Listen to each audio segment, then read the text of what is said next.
My dear all students and viewers, welcome on my YouTube channel. जैसा कि आप सभी जानते हैं, पहले से ही कॉर्पोरेट अकाउंटिंग का कैश फ्लो अकाउंट चलते आ रहा है। Cash flow statement. अकाउंट और स्टेटमेंट बहुत सारा डिफरेंट वर्ड है और दोनों अलग अलग चीज़ है। तो अभी हम लोग कैश फ्लो स्टेटमेंट में यानी एडजस्टमेंट से रिलेटेड बहुत सारे प्रश्न को हल कर चुके हैं और उसमें जितने जो अकाउंट्स खोले जाते हैं एडजस्टमेंट में, आपको मैक्सिमम 2 या 3 एडजस्टमेंट का क्वेश्चन देगा। और आज जो हम क्वेश्चन लेकर आए हैं बनाने के लिए, वो सबसे अलग है। एवरीडे क्वेश्चन डिफरेंट होता है। प्रत्येक दिन क्वेश्चन को अलग अलग तरीके से और अलग अलग क्वेश्चन मैं बनाता हूँ। और आज जो क्वेश्चन है ये अलग तरीके का क्वेश्चन है, लेकिन आज इस प्रश्न को भी मैं 2 मेथड से हल करूंगा और उसमें देखना है कि सबसे इजी मेथड कौन आता है जो आपके लिए सूटेबल होता है। मेरे दृष्टिकोण से डायरेक्ट मेथड जो पहले बताया गया है कि आपको पढ़ना नहीं है, आपको इनडायरेक्ट मेथड ही वाली पढ़ना है तो ज़्यादा बेहतर होगा, क्योंकि दोनों तरफ से आंसर मिलाया जाएगा। लेकिन आप इनडायरेक्ट मेथड ही आपके लिए स्पेशल है यानी सेमेस्टर 4 वालों के लिए। तो बनाने का मकसद ये है कि आप दोनों तरफ से चलेंगे तो भी आंसर मिलेगा। पहले बताया गया है कि कैश फ्लो स्टेटमेंट में यानी बैलेंस शीट में ही आंसर दिया हुआ रहेगा, वहाँ मिलाना आपको कैश एट द एंड, मतलब आपका क्लोजिंग कैश आपके पास कितना है। एक कैश एनालिसिस कैश स्टेटमेंट के बाद ये पता चलता है कि सारा यानी पेमेंट लेन देन करने के बाद आफ्टर ट्रांजैक्शन जो है आपके पास पोजीशन कैश का कितना है, वो कैश फ्लो स्टेटमेंट से पता चलता है। और अंत में जो कैश एट द एंड दिया हुआ रहता है, चाहे जो भी अमाउंट हो या नील भी हो, तो आपको मिल जाएगा।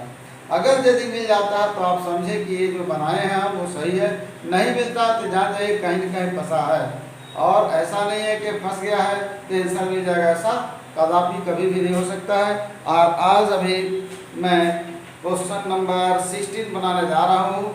एक क्वेश्चन है, from the following information of Girdhari enterprise limited prepare cash flow statement, equity and liability, share holder fund, share capital, financing में जाएगा। और याद रखेंगे ये 0 है, 70 में से 70 घटेगा, 70 नील हो जाएगा। स्टेटमेंट ऑफ प्रॉफिट लॉस है, ये है यानी 12 का 37,000, 13 का, दोनों का डिफरेंस निकालेंगे और कैश फ्लो ऑपरेशन में दिखाएंगे। ट्रेड क्रेडिटर यानी लायबिलिटी नीचे दिया हुआ साफ करेंट लायबिलिटी, इसका ट्रीटमेंट मालूम है। इंक्रीज होगा तो क्या करेंगे, ऐड करेंगे, डिक्रीज होगा तो लेस करेंगे। इस सब को भी याद रखेंगे। अब मात्र एक और क्लास होगा इसमें, non current assets, fix assets, plant and machinery 45,000 से घट के 43,500 हो गया। स्पष्ट है कि 1,500 रुपये डिप्रिसिएशन होगा और ये 1,500 रुपये खाता खोलने की जरूरत नहीं है, डायरेक्ट इसे दिखा देंगे। अगर एडजस्टमेंट में कुछ होगा तो देखा जा सकता है। आगे करंट एसेट्स है, इसका भी पता है कि डिक्रीज करेगा तो ऐड करेगा, इंक्रीज करेगा तो लेस करेंगे। अदर इंफॉर्मेशन है, सेल्स है, वेजेज, अदर एक्सपेंसेज है, कॉस्ट ऑफ गुड्स सोल्ड है, रेंट है, डिप्रिसिएशन है 1,500। अब यहाँ ध्यान देने की बात है कि पहले बताया गया है कि आपको इनडायरेक्ट मेथड का यूज़ करना है। आप इनडायरेक्ट मेथड, डायरेक्ट मेथड में सेल्स में से, कैश सेल्स में से, कैश सेल्स में कैश रिसीव फ्रॉम डेटर जोड़ते हैं, ऐड करते हैं। और यानी बताने में जा रहा हूँ डायरेक्ट मेथड का जो बात है उस सिस्टम में क्या है कि हम लोग जो सेल्स करते हैं वो रहता है और जो कैश रिसीव फ्रॉम डेटर रहता है ऐड करते हैं। पेमेंट जो करेक्टर को करते घटाते, जो सारा खर्चा होता है घटाते हैं। तो यहाँ पर पहले बताया गया है कि डायरेक्ट मेथड से क्वेश्चन को हल करना, और यही आपके सिलेबस में है। तो अब इसको हम लोग यूज़ करेंगे नहीं, लेकिन क्वेश्चन का आंसर मिलाने के बाद पुनः इसको भी लेकर चलेंगे कि इस तरफ से आंसर आता है या नहीं आएगा। तो आगे देखते हैं। अब एक्यूमुलेटेड डिप्रिसिएशन है 8,000, 12 में 9,500 है, 13 में यानी 1,500 डिफरेंस हो गया। ये वहाँ भी निकलेगा जो पहले बता चुके हैं कि खाता खोलने का भी जरूरत नहीं है कि दोनों का डिफरेंस क्लियर उतना ही आ रहा 1,500।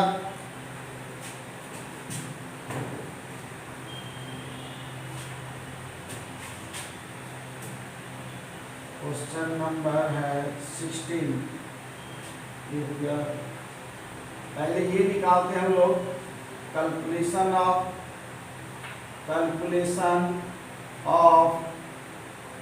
Cash flow from calculation of cash flow from operation, calculation of cash flow from operation, calculation of cash flow from operation.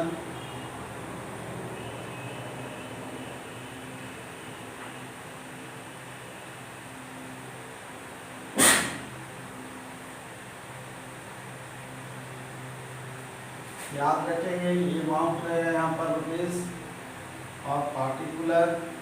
अब 16 में है 52,500, 52,500 ये हो गया 37, उल्टा दिया है 37,500, जीरो हो जाएगा 37,000 है, 500 नहीं है, 500 हो गया, 12 7 5 हो गया, 4 3 15,500। यहाँ आप लिख देंगे प्रॉफिट एंड लॉस दिया हुआ है, ब्रैकेट में कर दीजिए 52,500 माइनस 37,000, समझने के लिए यहाँ लिखा हुआ।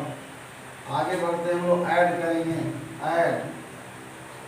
Add depreciation, depreciation return of, depreciation return of पहले बताया जा चुका है कि डिप्रिसिएशन 9,000 है और कहाँ है 9,500, 8,000 घटाएंगे 1,500 होगा। अगर मशीन का अकाउंट खोलते हैं मशीनरी अकाउंट तो यानी ओपनिंग होगा to balance BD, to balance BD opening, याद रखेंगे 45,000 है यहाँ पर, 45,000 यूँ ही ऐसे बना देंगे इसको 45,000, यहाँ लिखेंगे 45,000 बाई बैलेंस सीडी दिया हुआ है 43,500, 43,500 बाई डिप्रिसिएशन आ गया, डिप्रिसिएशन आ गया ही 1,500। खाता खोलेंगे, याद रखेंगे खाता खोलेंगे वहाँ भी 1,500 आ जाएगा, ठीक है।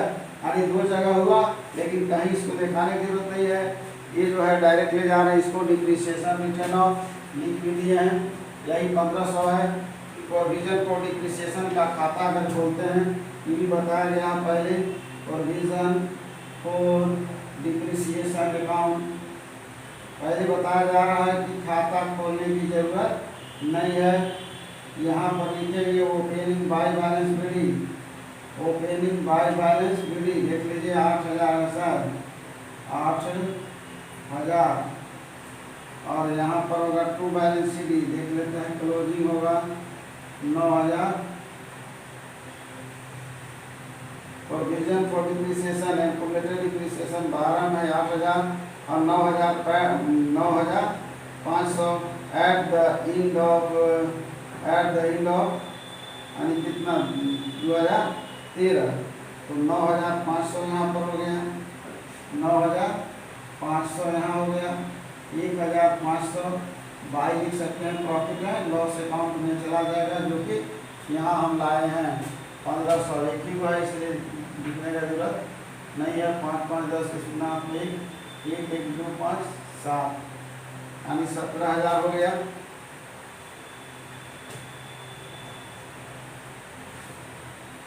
ये आ गया net profit before working capital changes, net PT before working capital changes, changes आ गया इतना। ऐड करेंगे, पहला फॉर्मूला है डिक्रीज इन सीए, दूसरा है इंक्रीज इन सीएल, फिर हो जाएगा लेस में 1 उल्टा करेंगे इंक्रीज इन सीए, बार बार लिखेंगे आप लोग को याद हो जाएगा डिक्रीज इन सीएल। अब हम लोग एक एक करके चलते हैं, पहले लायबिलिटी की ओर चलते हैं। सबसे पहले करंट लायबिलिटी में आपका क्रेडिटर है 17,500, 16,000 से 1,000 बढ़ा है इन क्रेडिटर, 1,500 बढ़ा दिए, इसको जो बढ़ रहा है जोड़ते हैं, घट रहा घटाएंगे। आउटस्टैंडिंग वेजेज 1,500 से 2,000 हुआ है, आउटस्टैंडिंग एक्सपेंसेज हो गया 500। आगे बढ़ते हैं, यानी 1,500 से 2,000, 16 से 17,500 दिखा चुका है। अब है 5,500 से घट क्या गया कि 500 4000 क्या लिखेंगे, दिया हुआ है 4000 है। आउटस्टैंडिंग वो था वेजेस, ये था वेजेस,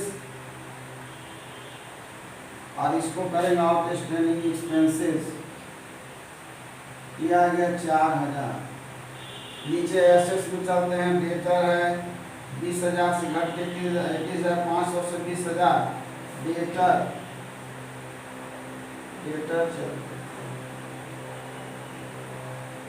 डेटर है 1,500 घट रहा है।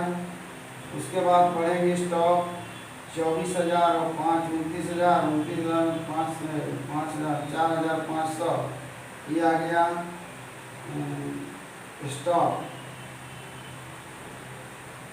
स्टॉक है आपका 29,000, 4,500 10 5 5 4,008 4,500 स्टॉक। डेटर स्टॉक बढ़ रहा है, यानी 24,000 से 29,000 हुआ था, स्टॉक इंक्रीज में आएगा 4,500, स्टॉक इंक्रीज हो गया, यानी 29,000 24,500 10 5 5 8 4, ठीक है। अब आ गया प्रीपेड रेंट 15 10 25, 15 10 25, ये भी बढ़ रहा है, इंक्रीज हो रहा है। प्रीपेड रेंट यानी 15 और 10 कितना हो गया 25, 1,000 आ गया, इधर कंप्लीट हो गया। कैश बाद में मिलाएंगे, इसकी भी जरूरत नहीं है। 1500 यहाँ पर है, 15 दूना 30 यानी 3,500, 3,500, तो 17 3 हो गया 20,500, 17 3 20,500, यहाँ 4 4 9,500, 9,500, यहाँ पर 20 में से 9 घटा 11,500, ये आ गया कैश फ्लो फ्रॉम ऑपरेशन।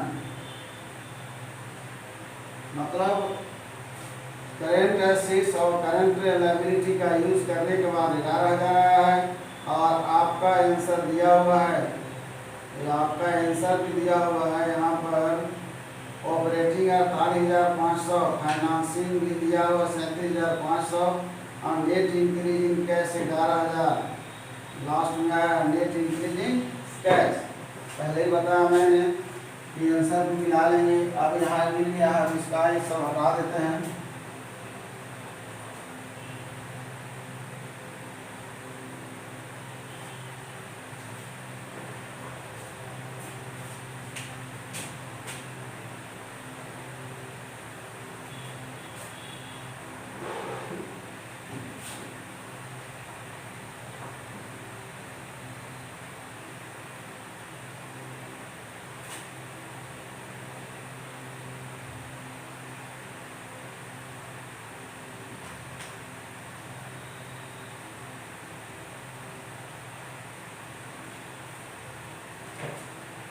देखिए हेडिंग पहले दिया गया है, यहाँ पर हम लिख देते हैं ऐसे, कैश फ्लो स्टेटमेंट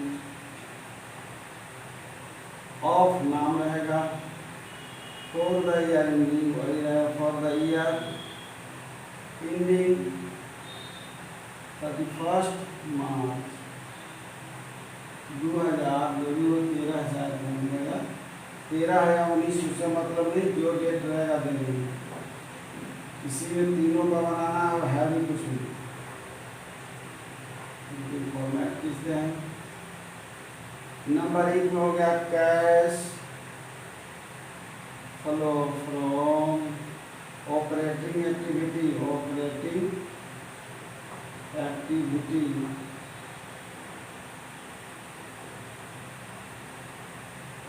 एक्टिविटी, ये हो गया। आया आपके पास रिजल्ट है 11,500, गलती घटा रहे हैं, 17 3 20,500 है, यहाँ पर 4 1 5 और 4 9,500, 5 में से 5 जाएगा 0 बचेगा, और यहाँ पर आ गया 10 में से 9 घटा 1 11,000 आ गया, 11 9 20 होगा, यहाँ लिख लेते हैं 11,000।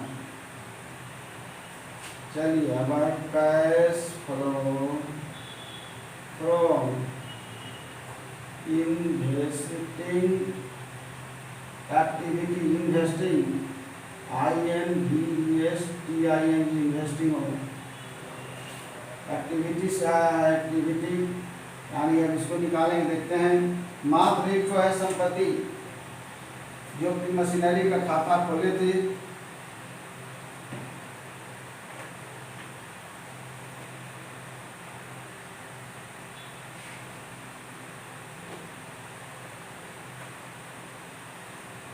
मशीनरी का खाता खोले थे। मात्र एक fix assets plant and machinery जिसका कि 45,000 का था, ये नील हो जाएगा। इन्वेस्टिंग एक्टिविटी में हम लोग इसको नील कर देंगे, इन्वेस्टिंग एक्टिविटी में कुछ नहीं आएगा।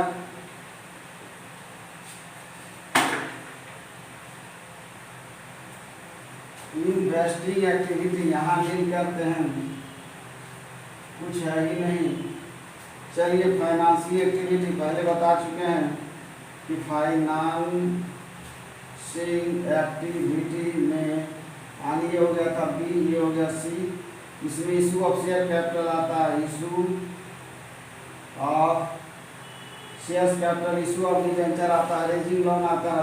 70,000 है माइनस 70,000, ये हो जाएगा सीधे नील, ये हो गया नील। अब जोड़ेंगे ये जोड़ बी जोड़ सी, यानी हमारे पास आ गया 11,000। ये हो गया नेट इंक्रीज इन कैश, सारा नेट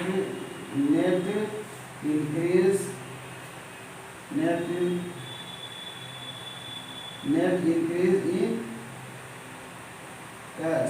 ऐड करेंगे ओपनिंग, ऐड करेंगे ओपनिंग, तब ओपनिंग देखते कितना है। ओपनिंग है 37,500, 37 से 31, 7 से 8 हो गया 48,500। ऐड ओपनिंग हो चुका था। Cash at the in, cash at the in यानी इसको बोलते हैं क्लोजिंग, क्लोजिंग वहाँ दिया हुआ है 48,500। यानी आपका आंसर जो है परफेक्ट जो मिल गया, आपका वहाँ आंसर नहीं मिला। कारण है कि वो लेके चला है एडिशनल और डायरेक्ट मेथड का यूज़ किया है, लेकिन सवाल उठता है कि आंसर दोनों का तो सेम होना चाहिए, लेकिन कुछ कारण है। अब ध्यान देंगे एक बार, ये सब तो पहले से ही बनते आ रहा है। कैश फ्लो स्टेटमेंट में प्रॉफिट दिया हुआ है, इसका डिक्रीज निकाले बहुत ईयर का डिफिनीशन ये भी बोल सकते हैं, यानी cash flow statement analysis of profit of बहुत ईयर्स, 2 साल का ही एनालिसिस करता है, विश्लेषण करता है और रिजल्ट बतलाता है कि क्या चेंजिंग हुआ, इंक्रीज और डिक्रीज। इस तरह से net profit before working capital change आएगा। करेंट एसेट्स और करंट लायबिलिटी को लेते हैं हम लोग, इससे कैश जनरेट का पता चल जाता है कि कैश कितना मतलब ऑपरेट हुआ बिजनेस के बाद, 11,000 आ गया। और यहाँ पर इन्वेस्टिंग में कुछ है ही नहीं, नील हुआ, फाइनेंसिंग में कुछ नहीं है। अब हुआ कि आपका आंसर कंप्लीट हो गया। अब यानी जो एडिशनल इंफॉर्मेशन है उसके आधार पर चलते हैं हम लोग। तो पहले इसी को मिटा देते हैं।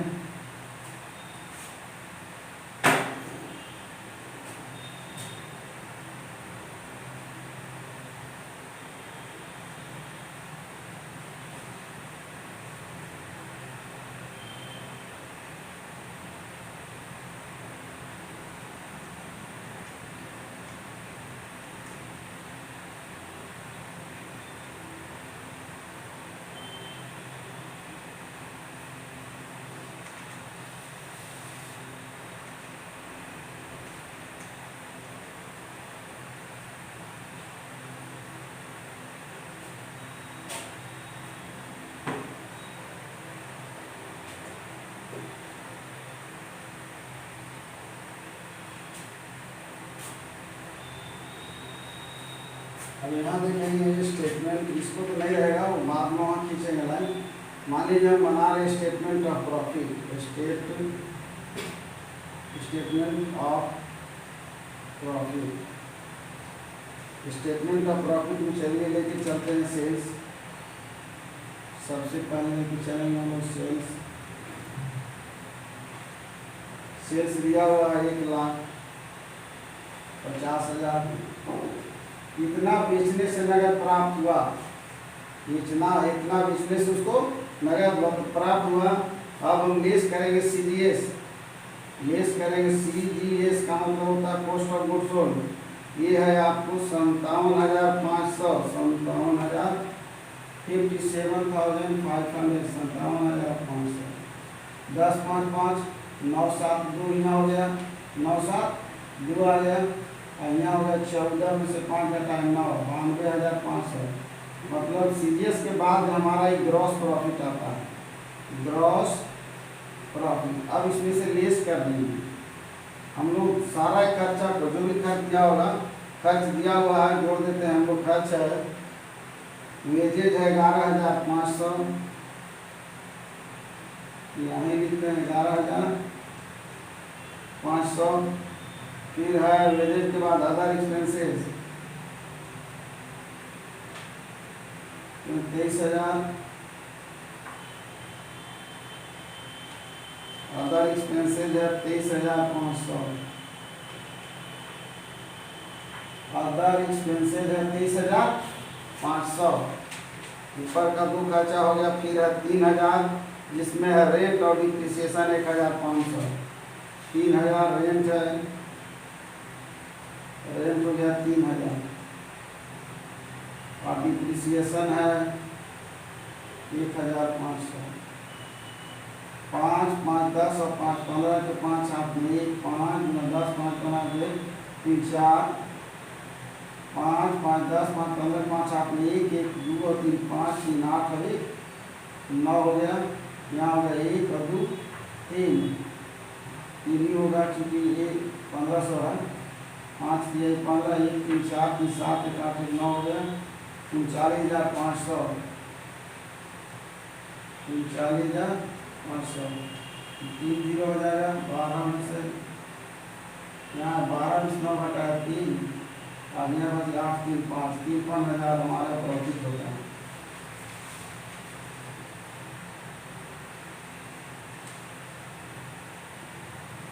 Question number 16।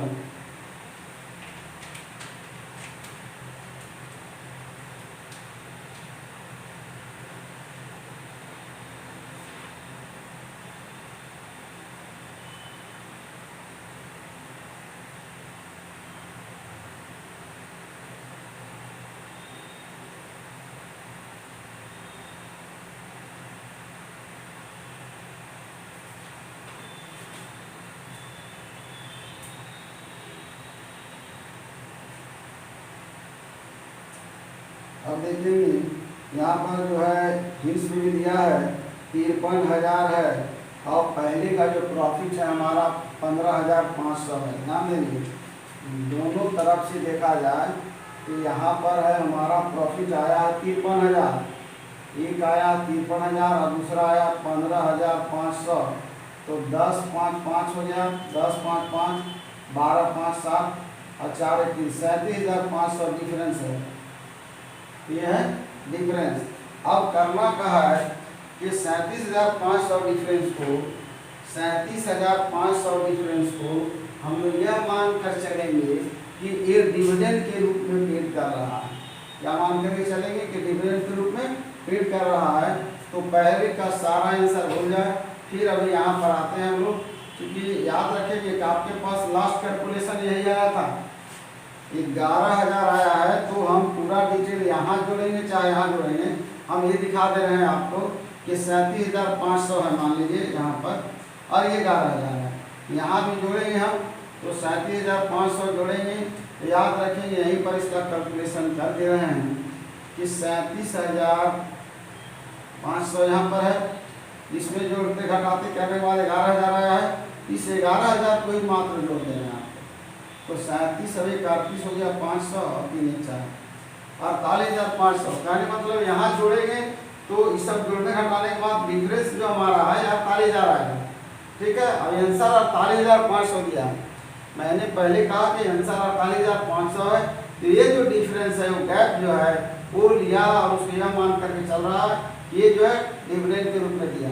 अब यहाँ आते हैं हम लोग कैश फ्लो लिस्ट को हटाते हैं, क्योंकि ये बनाना पड़ेगा तो इसको हटा दे रहे हैं। ये तो डायरेक्ट मेथड का है हिसाब, पहले बता चुके हैं कि डायरेक्ट मेथड में यूज होगा। अभी हम आंसर को लेकर चल रहे हैं कि आंसर फिर कैसे मिलेगा। याद रखेंगे कि इन्वेस्टिंग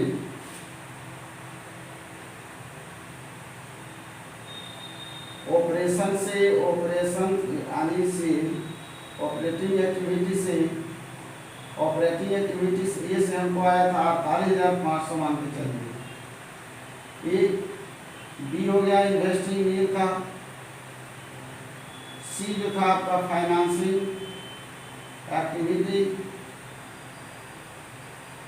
नील था, तीनों को जोड़ने वाला 48,000 नहीं, फाइनेंसिंग एक्टिविटी नील इसलिए नहीं होगा, ये डिविडेंड पेड है। मैंने अभी क्या बोला कि डिविडेंड पेड कर रहा, तो डिविडेंड पेड कर रहा तो फाइनेंसिंग एक्टिविटी में जो है ये आ गया 37,500। ये ब्रैकेट में होगा, पेड का मतलब यहाँ लिख दे रहे हैं फाइनेंसिंग एक्टिविटी में डिविडेंड पेड, डिविडेंड पेड कर दिया। 48,500 में 37,500 घटाएंगे तो हमारे पास रिजल्ट आएगा 11,000। ये रिजल्ट आ गया 11,000।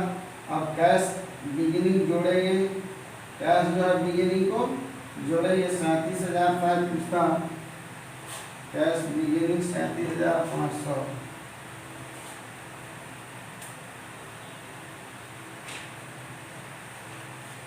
सोलह नंबर में कैश है 37,500, 37,500 ये जोड़ेंगे तो 48,500। एक क्लोजिंग हो गया, ये हो गया closing cash at the in, cash at the in मतलब ये बुक में जो है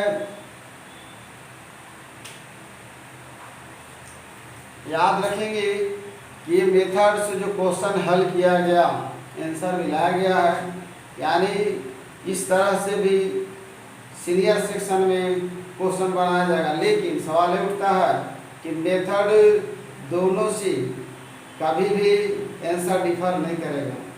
सवाल उठता है कि एडिशनल इंफॉर्मेशन जो दिया गया है वो परचेज और सेल ऑफ डायरेक्ट मेथड से, डायरेक्ट मेथड का क्वेश्चन हो गया और हम लोग इनडायरेक्ट मेथड से चले तो भी आंसर उतना ही आता है।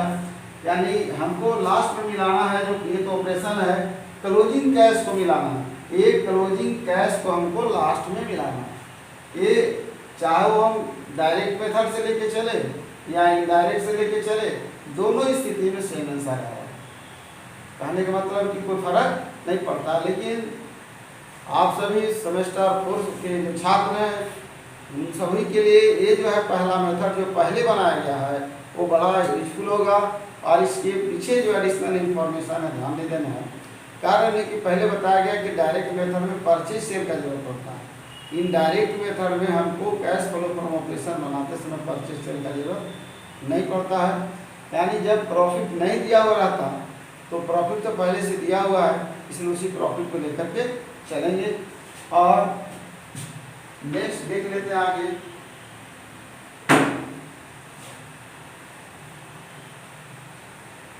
अगला जो टॉपिक होगा उस पर हम लोग डिस्कस कर लेते हैं। और एक दो क्वेश्चन बनेगा 17 में है और पहले एग्जाम्पल को हम जो क्वेश्चन टिक लगा दे रहे हैं उसको हल करेंगे।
एग्जाम्पल में क्वेश्चन बनाएंगे 43, 44, 46 और 49 इतना एग्जाम्पल से क्वेश्चन बना लेंगे। और जहाँ कोई प्रॉब्लम होगा वो आप जो है पूछ सकते हैं। उसके बाद आगे चलते हैं। मात्र इतना ही एग्जाम्पल बनाना है, 4 एग्जाम्पल है जो बना करके देख लेंगे। अब हम लोग अगला क्वेश्चन का टॉपिक देखते हैं। 17 क्या बोलता है। From the following information cash flow statement accounting standard 3 है। शेयर कैपिटल मालूम है कहाँ जाएगा, रिजर्व एंड सरप्लस है। याद रखेंगे शेयर कैपिटल 10 लाख बढ़ रहा है, 40 से 50 हुआ है 13 में, 10 लाख लेके चलेंगे। रिजर्व एंड सरप्लस भी 5 लाख से बढ़ करके कितना हो गया 15 लाख, यानी ये हो गया 10 लाख। इसको भी यहाँ लेंगे। और सेक्योर्ड लोन मालूम है 40 से हो गया 35, घट रहा पेमेंट होगा। करेंट लायबिलिटी मालूम है कहाँ जाएगा, फिक्स एसेट्स इन्वेस्टमेंट 2 है, देख लेंगे इसका एडजस्टमेंट क्या है। करेंट एसेट्स मालूम है स्टॉक है, salary letter, cash in cash equivalent तो सबसे लास्ट में जाएगा। The net profit for the before taxation दिया हुआ 10 lakh. There was addition to fix asset during the year amounting to 4 lakh and depreciation for the year 3 lakh. बहुत आसान है। अगर आप इसको 1 लाख लेकर के चलेंगे, यानी डिप्रिसिएशन को हम 1 लाख लेकर के चलेंगे और उसको यहाँ पर खाता खोलने का भी जरूरत नहीं है, खाता भी खोलेंगे तो भी कोई आपत्ति नहीं है। फिक्स एसेट्स वहाँ देखिए 30 लाख है। फिक्स एसेट जो है यानी फिक्स एसेट्स 12 में है 30 लाख और 31 में हो जा रहा है 13 में, 12 में है 30 लाख और 13 में हो जा रहा है 31 लाख। ठीक है। और अगर इसको डिप्रिसिएशन जो दिया हुआ है यहाँ पर नीचे दिया हुआ 1 दिया हुआ है, ओपनिंग है 4 लाख और क्लोजिंग है तो 4 लाख उसमें जोड़ दिए तो 30 और 4 कितना हो गया 34, और यहाँ पर आ गया 31 ही है, 31 और 3 34 बराबर हो गया। डिप्रिसिएशन 1 लाख लिखेंगे, खाता खोलने की जरूरत नहीं है और इसमें कुछ भी नहीं है। इस स्वयं क्वेश्चन को हल कर सकते हैं। 18 क्योंकि लास्ट है लेक्चर कल, तो 18 देख लेते हैं क्या है इसमें। 18 में है बिल्डिंग कॉस्ट जो है 4000 का, बुक वैल्यू 1000 बेचा 1400 में, 400